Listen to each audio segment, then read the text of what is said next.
നബി സല്ലല്ലാഹു അലൈഹി വസല്ലം തങ്ങളുടെ കൂടെ സ്വർഗത്തിലെത്താനുള്ള അവിടുത്തെ കാണാനുള്ള സൗഭാഗ്യത്തിന് അവിടുന്ന് വെച്ച കണ്ടീഷൻ എന്താ? ലൈസ ഫീ ഖൽബിക ഗിശ്ശുൻ ലിഅഹദിൻ. ഒരാളോട് വെറുപ്പില്ലാതെ മോന് ജീവിക്കും. ഒരാളോട് വെറുപ്പില്ലാതെ.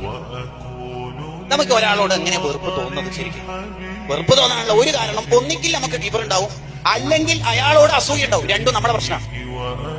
ഒന്നിക്കിൽ അയാളോട് നമുക്ക് അസൂയ ഉണ്ടാവും, അല്ലെങ്കിൽ നമുക്ക് അയാളോട് വെറുപ്പ് തോന്നാനുള്ള കാരണം നമുക്ക് കിബറായിരിക്കും. അതാണ് അതിന്റെ കാരണം ഉണ്ടാവും. ഒരാളെ കാണുമ്പോൾ നമുക്ക് മോശം വിചാരം വരുന്നു. ഉദാഹരണത്തിന്, അയാൾ എപ്പോഴും ഉസ്താദ്മാരോ വലിയ ആളാണ്, കളിക്കുന്ന ആളാണ്, ബാഡ്ജ് കിട്ടാൻ ശ്രമിക്കാൻ വലിയ കഴിവുള്ള ആളാണ്, സ്റ്റേജിൽ തന്നെ ഇരിക്കണം, മൂപ്പർക്ക് ഭയങ്കര പൂതിയുണ്ട്. എനിക്ക് അൽഹംദുലില്ലാ അങ്ങനെയൊന്നുമില്ല. അതൊക്കെ വലിയ രോഗമാണ് സത്യത്തിൽ. ഈ തസ്കിയത്തുൻ നഫ്സാണ് അത്തരക്കാർക്ക് ഉണ്ടാവുക. എന്ന് പറഞ്ഞാൽ ഞാൻ കുഴപ്പമില്ലാതെ ഇങ്ങനെ ഒരു ചിന്ത വരും. ഇബ്ലീസ് ലഅനഹുല്ലാഹ് എല്ലാ മനുഷ്യന്മാരെയും പിഴപ്പിക്കാൻ ശ്രമിക്കും. സർവരെയും, എല്ലാ മനുഷ്യന്മാരെയും ഇബ്ലീസ് ശ്രമിക്കും. കാരണം ഇബ്ലീസിന് അറിയാം ഓരോരാളെ എങ്ങനെയാ പറ്റിക്കേണ്ടത്, മുഖ്താലിമിനെ എങ്ങനെ പറ്റിക്കേണ്ടത്. മൂപ്പർക്ക് ടിപ്സ് കൊടുക്കേണ്ട ആവശ്യമൊന്നുമില്ല.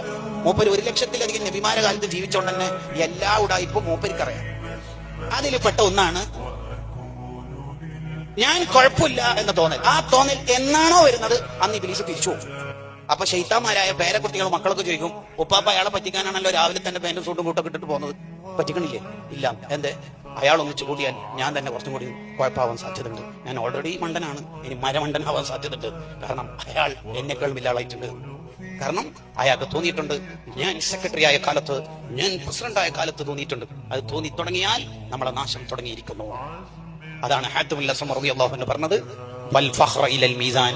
മോനെ, നീ ചെയ്ത അമല് മീസാനിൽ വെക്കാൻ പറ്റുന്ന അമലാണോ എന്ന് നോക്കിയിട്ട് മതി ഈ ഫഖ്ർ വർത്താനൊക്കെ. അത് അവിടുന്ന് മതി, ഇവിടുന്ന് മിണ്ടണ്ട.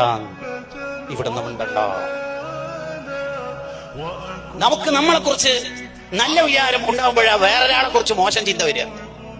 അതിന് ഇമാം ഷഹറാനി റളിയല്ലാഹു അൻഹുവിന്റെ വ്യാഖ്യാനം എന്താണ്? അൽ മുഅ്മിനു ലിൽ മുഅ്മിനി കൽ മിർആത്ത്. ഒരു മുഅ്മിൻ മറ്റൊരു മുഅ്മിന് കണ്ണാടി പോലെയാണ്. എന്താണ് ആ ഹദീസിന്റെ അർത്ഥം?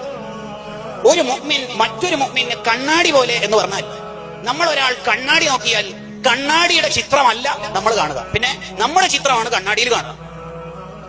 നമ്മുടെ ചിത്രമാണ് കണ്ണാടിയിൽ കാണുക എന്നപോലെ വേറൊരു മുഅ്മിൻ നിന്റെ മുമ്പിൽ നിൽക്കുന്ന കണ്ണാടിയാണ്.